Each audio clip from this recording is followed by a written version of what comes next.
Hi guys, tales of demon and gods के episode 90 में आप सभी का स्वागत है। हमारी शुरुआत में हमें नायली को दिखाया जाता है जो कहता है कि मैं इस परिवार का हिस्सा हूँ। जब मैं दूसरों के साथ लड़ाई हुई तो मुझे परिवार से कोई मदद नहीं मिली। और उस टकले बुड्ढे की तरफ देख के कहता है कि और आप लोग सीक्रेट फैमिली की गंदी चालू से पीड़ित होने के बाद उनके डर के कारण उनसे ना कह के आपने मुझे दोषी ठहरा दिया। और कहता है कि हेवली मार्क्स फैमिली के एक एल्डर होने के बाद भी आपके इस तरह के व्यवहार से कौन सा फैमिली मेंबर खुश होगा। तो बाकी मेंबर कहते हैं वाह वाह क्या बात की है नायली ने। और वो बुड्ढा गुस्से में कहता है कि तुम तो फिर फादर कहते हैं कि नायली तुम ये क्या कह रहे हो और जल्दी जाओ और पेट्रियन और ग्रैंड एल्डर से माफी मांगो।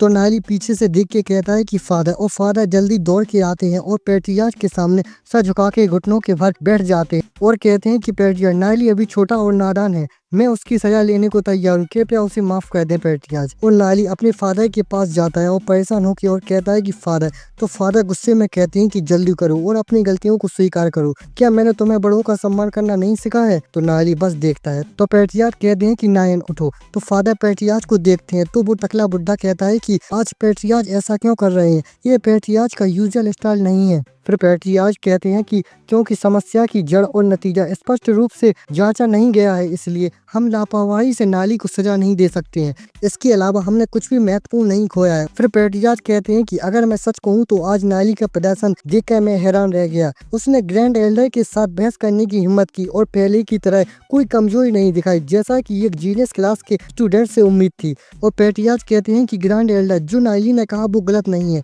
हमारी फैमिली को प्रोटेक्ट करना ही हमारी सबसे पहली प्रायोरिटी है। और कहते हैं कि इस मैटर को यहीं क्यों नहीं छोड़ देते हैं और कहते हैं कि अभी सबसे जरूरी डार्क गिल्ड से बचना है, उनसे निपटना है। तो वो टकला बुड्ढा कहता है कि अब जब पेट्रियार्च ने बोल दिया है तो बस इसको जाने देते हैं। तो पेट्रियार्च कहता है कि नायली तुम अभी स्कूल से घर आए हो और तुमने बहुत कुछ अनुभव कर लिया है और कहते हैं कि घर जाओ और आराम करना, कल एल्डर इन तुम्हारा टेस्ट लेंगे और देखेंगे कि तुमने अपनी कल्टीवेशन की खेती कैसी की है। और पेट्रियार्च खड़े होकर कहते हैं कि और इन दोनों बॉडीज की बारीक से जांच करनी होगी, जाओ और उन्हें सुरक्षित रखो। तो फिर नायली कहता है कि पेट्रियार्च के रवैयों को देखते हुए ऐसा लगता है कि उन्होंने मेरी पावर्स का पता लगा लिया है। वो सोचता है कि मुझे लगता है कि मैं गोल्ड रैंक के डीमन स्पिरिचुअलिस्ट के सामने कुछ भी नहीं छुपा सकता हूँ। तो फादर ये सब कंफ्यूज होकर देखते हैं और कहते हैं कि पेट्रियार्च नायली के साथ इतना अच्छा व्यवहार क्यों कर रहे हैं, अगर मैं उनकी जगह होता तो मैं नायली के पीट कर उसकी हालत खराब कर देता। और हंसते हैं, ये पक्का ही मेरा बेटा है, उसने खुद ही अपनी फैमिली के प्रॉब्लम्स को सॉल्व कर लिया। और नायली खुश होते हुए कहता है कि आपको आगे पता चलेगा और कहता है कि मुझे शायद अपनी एबिलिटीज को छुपाने की आवश्यकता नहीं है, कुछ अपनी पावर्स को दिखाना चाहिए जिससे मेरे फैमिली को कुछ फायदा मिले। फिर फादर नायली के सर पे मारते हुए कहते हैं कि बदमाश बच्चे, तुम्हारी हिम्मत कैसे हुई अपने फादर को ऐसे खुद को सोचने के लिए छोड़ दें। और एल्डर इन लोगों को देख के सोचते हैं कि नायली तो पेट्रियार्च के इतने करीब भी नहीं है, तो फिर पेट्रियार्च नायली को इतने अच्छे से ट्रीट क्यों कर रहे हैं। फिर कोई कहता है कि रिपोर्ट है, तो एल्डर पीछे देखते हैं। फिर एक आदमी आता है और कहता है कि पेट्रियार्च एक बड़ी परेशानी हो गई है और घुटनों के बल बैठता है और कहता है कि पेट्रियार्च एक बड़ी समस्या है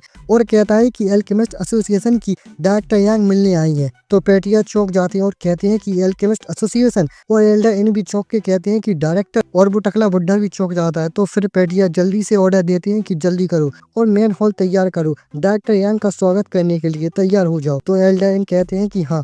तो फिर डायरेक्टर यांग वहीं आ जाती हैं और कहती हैं कि इसकी कोई ज़रूरत नहीं है। फिर अपनी डायरेक्टर यांग को दिखाया जाता है और क्या लग रही होती हैं, उनके साथ उनके बॉडीगार्ड भी होते हैं। तो नायली डायरेक्टर को देख के सोचता है कि वो यहाँ क्यों है और वो लोग जा रहे होते। फिर डायरेक्टर यांग नायली को देखती हैं और सोचती हैं कि ये तो नायली है, भाई ठीक है। और डॉक्टर यांग सोचती हैं कि ये बहुत अच्छा है, मैं उससे मिलने आई हूँ, आखिरकार नायली हमारा एक इम्पोर्टेंट पार्टनर है। तो फादर नायली को उठा के साइड में करते हैं और कहते हैं कि तुम्हारी रास्ता ब्लॉक करने की हिम्मत कैसे हुई, जबकि हमारे पास यहाँ एक इतने इम्पोर्टेंट मेहमान आए हैं। फिर पेट्रियार्च कहते हैं कि हेलो डॉक्टर यांग, कृपया यहाँ बैठें। और पेट्रियार्च अपने बंदों से कहते हैं कि जल्दी करो और डॉक्टर यांग के लिए चाय ले आओ। फिर डॉक्टर यांग बैठ जाती है और नायली की तरफ देखती है और नायली भी उनको देखता है। और पेट्रियार्च ये सब देखते हैं और सोचते हैं कि सच में ऐसा लगता है कि नायली का एल्केमिस्ट एसोसिएशन के साथ कुछ कनेक्शन है, और सोचते हैं कि लेकिन वे नायली को इतना वैल्यू क्यों दे रहे हैं। फिर पेट्रियार्च भी अपनी कुर्सी पर बैठते हैं और कहते हैं कि डॉक्टर यांग का यहाँ कैसे आना होगा इतनी रात में। फिर डॉक्टर यांग कहती हैं कि जड़ी बूटियों और मटेरियल को इकट्ठा करने के लिए हमारा पास ही में एक कैंप है, और कहती हैं कि मुझे पता चला कि आप पर डार्क गिल्ड ने हमला किया था, इसलिए हम जितनी जल्दी हो सके उतनी जल्दी यहाँ आए। तो पेट्रियार्च कहते हैं कि हाँ वास्तव में ऐसा ही है, और उस बॉडी को दिखा के कहते हैं कि यहाँ 2 डेड बॉडी है और कहते हैं कि एक भाग गया। तो फिर डॉक्टर यांग सोचती हैं कि क्या हेवनली मार्क्स फैमिली के पास कुछ ऐसा है क्या जो डायगिल्ड के लिए चोरी करने लायक है। लगता है कि वे पक्का ही नायली के लिए आए हैं। इसका मतलब कि डायगिल्ड को भी रेसिपी के बारे में पता है। फिर डॉक्टर यांग कहती हैं कि पैट्रियाज नाई हाई मेरा एक सुझाव। तो पैट्रियाज कहते हैं कृपया बताएं डायरेक्टर। तो डॉक्टर कहती है कि मुझे डर है कि डायगिल्ड अपना उद्देश्य पूरा करने के लिए वापस आएगी। मुझे हेवनली मार्क फैमिली की सुरक्षा की चिंता है, इसलिए मैं कई गोल्ड रैंक के फाइटर्स और डीमन स्पेशलिस्ट को यहाँ भेजने की सोच रही हूँ ताकि वो हेवनली मार्क फैमिली की रक्षा में मदद करें। तो इसमें आपका क्या कहना है। तो फिर पैट्रियाज चौंकते हुए कहती हैं कि सेवरल गोल्ड रैंक फाइटर्स और सोचते हैं कि एल्केमिस्ट एसोसिएशन और नायली के बीच आखिरकार ऐसा क्या रिश्ता है। तो वो टकला बुड्ढा कहता है कि ये हमारी अपनी सुरक्षा से कहीं ज्यादा पावरफुल है और कहता है कि क्या ये थोड़ा अनुचित नहीं है। तो फिर नायली कहता है कि क्या ग्रैंड एल्डर को लगता है कि alchemist association heavenly mark family को नुकसान पहुंचाएगी। और ये सुन के फादर भी चौंक जाते हैं। फिर वो टकला बुड्ढा गुस्से में उठता है और कहता है कि बदमाश बच्चे, मैंने अभी तक तुम्हारे उस दुष्व्यवहार के लिए तुम्हें सजा नहीं दी है और तुम फिर से बोलने की हिम्मत कर रहे हो। और कहता है क्या तुम बाकी सोचते हो कि जीनियस क्लास के स्टूडेंट बनने के बाद तुम जो चाहो वो कर सकते हो। तो नायली भी सीरियस होकर देखता है। फिर डॉक्टर यांग ये देख के सोचती हैं कि लगता है कि इस एल्डर और नायली के बीच कुछ दिक्कतें हैं और मुस्कुराते हुए सोचती हैं कि इस बच्चे की ज्यादा इज्जत नहीं है इस फैमिली में, ये उसके ऊपर एहसान करने का अच्छा मौका है। और डॉक्टर यांग कहती हैं कि पैट्रियाज नाई हाई ऐसा लगता है कि किसी को एल्केमिस्ट एसोसिएशन से कुछ दिक्कतें हैं और कहती हैं कि एल्केमिस्ट एसोसिएशन और हेवनली मार्क फैमिली क्या अभी भी कोऑपरेट कर सकती है। तो पैट्रियाज ये सुन के शौक हो जाते हैं और उस टकले बुड्ढे की तरफ देखते हैं। तो वो टकला बुड्ढा कहता है कि डॉक्टर यांग मेरा ये मतलब नहीं था। तो डॉक्टर यांग कहती हैं कि मैं पैट्रियाज से बात कर रही हूँ और कहती हैं कि क्या मैंने तुमसे बोलने को कहा। तो वो बुड्ढा शांत हो जाता है और डॉक्टर यांग कहती हैं कि पैट्रियाज ये जो टकला बुड्ढा ये आपकी फैमिली का ग्रैंड एल्डर है ना, मुझे ऐसा इसमें कुछ भी नजर नहीं आ रहा है जिसकी वजह से ये इस पोजीशन पे है।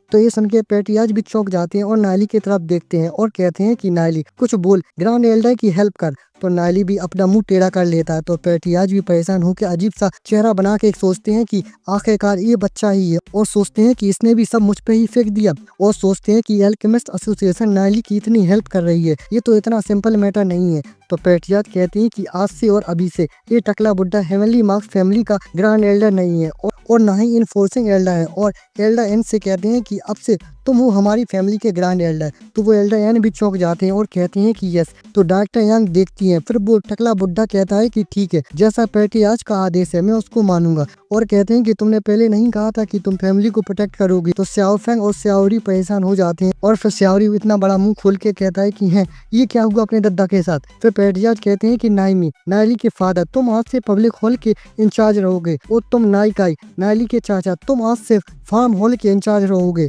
तो सब लोग चाचा को देखते हैं जो भीड़ में खड़े होते हैं और कंफ्यूज होते हैं। तो फादर ये सुन के खुश हो जाते हैं और दौड़ के पैट्रियाज के पास जाते हैं और फादर और चाचा दोनों घुटनों के भर बैठ के उनको शुक्रिया बोलते हैं। तो पैट्रियाज ये देख के कहते हैं कि इसकी कोई जरूरत नहीं है और कहते हैं कि अब से तुम लोगों को मेरे सामने सर झुकाने की भी कोई जरूरत नहीं है। तो फादर और चाचा दोनों कंफ्यूज होकर देखते हैं। तो एल्डर ये देख के सोचते हैं कि ये जिस तरह का व्यवहार पैट्रियाज कर रहे हैं इससे लग रहा है कि ये नायली की हेल्प करना चाहते हैं। और नायली की तरफ देख के कहते हैं कि मुझे ग्रैंड एल्डर इसलिए बना रहे हैं क्योंकि मैं नायली की ही सेम ब्रांच से आता हूँ। और डायरेक्टर की तरफ और उस बॉडी की तरफ देख के कहते हैं कि उस अननोन पर्सन का डार्क गिल्ड के बंदे को मारना और डॉक्टर यांग का तुरंत ही यहाँ आना। और नायली की तरफ देख के कहते हैं कि और सीक्रेट फैमिली का हमारी फैमिली पर प्रेशर डालना और एल्केमिस्ट एसोसिएशन का तुरंत ही हमारी फैमिली की हेल्प करना।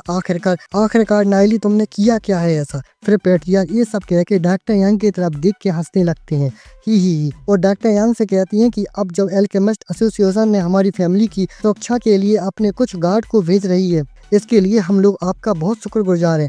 तो डॉक्टर पैट्रियाज को देखती और फिर उनको नमस्कार करती हैं और फिर खड़ी हो जाती हैं। फिर जाती हुए डॉक्टर कहती हैं कि अब बहुत लेट हो गया है, अब आप लोगों को और परेशान नहीं करती हूँ, अब आप सब लोग अच्छे से आराम करो और मैं कल सुबह दिन में फिर मिलने आऊंगी। और जाते हुए नायली को देखती हैं और पैट्रियाज कहती हैं कि नायली जाओ और डॉक्टर को बाहर तक छोड़ाओ। तो नायली कहता है कि ठीक है। और फादर ये देख के चौंक जाते हैं और फादर खुश हो रहे होते हैं और कहते हैं कि मैं नहीं जानता था कि मेरा बेटा इतना अमेजिंग है। और चाचा कहती हैं कि उसको सबकी बहुत ज़्यादा अटेंशन मिल रही है। और नायली डॉक्टर के पीछे जाते हुए कहता है कि फादर अंकल मैं थोड़ी देर के लिए बाहर जा रहा हूँ डॉक्टर को बाहर तक छोड़ने। और फादर प्राउड फील होके कहते हैं कि जाओ बेटे जाओ। और एल्डर इन भी खुश हो रहे होते हैं और स्याओफेंग और स्याओरी ये देख के रो रहे होते हैं और वो टकला बुड्ढा भी। फिर रात का सीन दिखाया जाता है और बस। और हाँ भाई लोग, कल एपिसोड नहीं आया था उसके लिए सॉरी। और कभी कभी बिजी हो जाते हैं तो इसलिए एपिसोड नहीं आ पाता है। कल मैं बिजी था इसलिए एपिसोड नहीं आया था, और अब डेली एपिसोड आएंगे। और अब इसके आगे क्या होता है ये जानने के लिए मेरे साथ जुड़े रहें। और हाँ, वीडियो को लाइक शेयर और सब्सक्राइब जरूर कर लो।